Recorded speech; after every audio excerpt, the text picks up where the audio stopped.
Cozy fire. Remy worked diligently, not bothering to keep her wings folded behind her as she laid out the sleeping mats and put the bedrolls atop them. The others were all relaxing now after their intense day, but Remy hadn't complained. She would show them how useful she could be. Without the shelter of a tent, Remy laid tripwires across each entrance. She didn't think the Institute would plan an attack in the middle of the night, but she wasn't going to rule it out. Rook's voice rumbled from the fire circle. "That's right. Not too much," he sat on a large rock, watching Nightingale.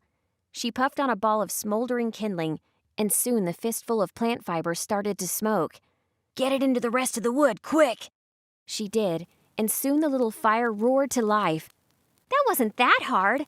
Nightingale wiped her hands against her shirt. "Is roughing it always this easy?" "Easy? It took you 20 minutes to light the fire," Zeke said. Since returning from the scouting excursion, he'd watched as Nightingale and Rook struggled to get the fire lit. Nightingale only shrugged and grinned at him. Another 20 minutes later and they were all gathered around the fire, resting on a ring of rubble they'd made and sharing bowls of camp stew. Remy felt much better with hot food in her stomach and a merry fire crackling nearby. Nightingale smiled appreciatively. "This is great stuff, Remy. I never thought camp food could taste this good." Remy looked away, though she couldn't keep the pride from her face. "I used to cook for my little brothers and sisters all the time. Half the time we had less in the cupboards than the Academy gave us to work with here." Nightingale looked up, understanding in her eyes. "My family back on Earth didn't have a lot either." "And now we're in Madara." Zeke's voice was more subdued as he sipped the broth from his bowl. "What we had on Earth isn't what we have here. Another few days and we'll be citizens. We'll be able to leave the Academy whenever we want, buy anything we want, choose where to work." "Maybe your mom will," Nightingale muttered. "But Balthazar and Kezia? It feels like I'm just a tool to my parents here. Being royalty just makes me and you nothing more than pawns." "You're a princess, though," Remy said, meeting her gaze. "Isn't that exciting?" Nightingale scoffed. "If you like being cooped up for the rest of your life, being whisked away to a fantasy world should be about this." She gestured at the dark cave around her. "Adventure, danger, monsters, and traps. Now that's exciting." Remy frowned and took another sip from her bowl. Nightingale patted Remy on the back. "Don't sweat it, Rimdog. I thought being a princess would be much cooler, too." "Rimdog?" Remy grimaced at the moniker. She hoped that it wasn't something Nightingale was going to keep calling her. Zeke shifted on his log. "I don't know. It's better than being poor." His eyes flickered towards Rook. "No offense." Rook waved his hand dismissively and kept eating his stew. "But my mom, or should I say Lady Ida Zhang," he spoke her title mockingly, "get past all her bullshit formality and politics, and I think somewhere in there is a heart. I bet your parents are the same, Knight." "I doubt that. I'll be lucky if this isn't the last time I'm in any kind of danger," Nightingale said. "It's not like it's unique to royalty," Rook replied thoughtfully. "My parents here on Madara are just farmers.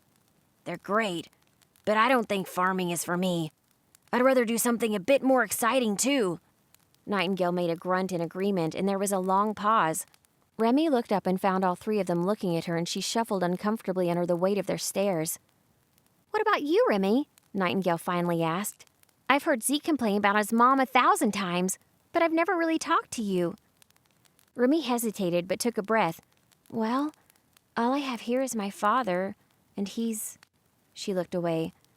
"I'm not really sure what kind of person he is." Nightingale raised an eyebrow, but Remy didn't continue.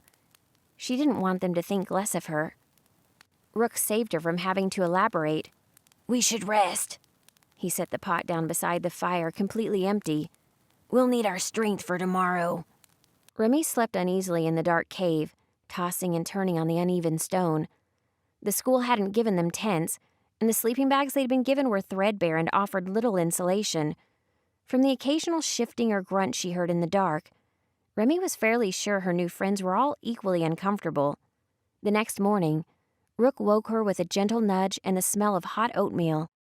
A quick breakfast and a little time to clean up their camp, and they started moving again. "I've got a great feeling about today," Nightingale called from the front of the group. She sounded far more awake than Remy felt. "So maybe we didn't finish early. That doesn't mean we can't totally own it." "I'm sure we will." Zeke walked along beside Nightingale. This left Remy at the rear with Rook, though the corridor was only just wide enough for them to walk abreast. At least the way was mostly straight. She supposed far fewer students would make it through the mast, if they were constantly getting lost.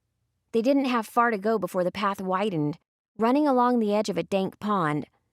Remy reached out with one boot, touching the side. Water splashed and ripples echoed across the dark surface. They weren't alone.